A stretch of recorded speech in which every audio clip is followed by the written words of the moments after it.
ఏదేమైనా పాపం అంటే గరికపాటి గారి మీద ఇలాంటి ఒకవేళ అప్రస్తుతం ఒకవేళ నిజంగానే ఉందనుకోండి, అనుకుందాం మనకు వచ్చిన నష్టం ఏంటి అంటున్నాను నేను.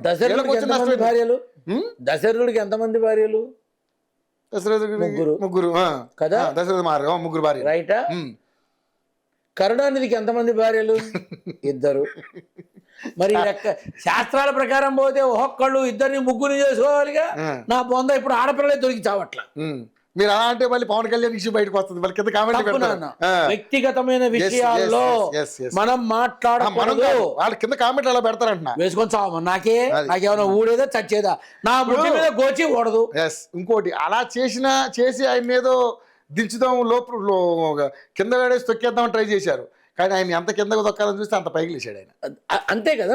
ఇప్పుడు విషయం ఏంటంటే తను అదే అంటాడు, కళ్యాణ్ బాబు ఏ రోజు కూడా అవతల పార్టీ నాయకులకి సంబంధించినటువంటి విధంగా వ్యక్తిగతమైన నింద ఒక్కటి వేళ.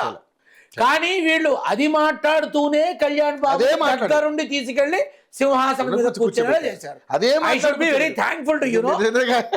మనందరం ఆయన చెప్పాలి ముందు ముఖ్యంగా కదా. సో ఇది ఏంటంటే ఒక మనిషి యొక్క వ్యక్తిగతమైన జీవితం మాట్లాడడానికి అర్హత లేదు మనకి, మనం మాట్లాడకూడదు.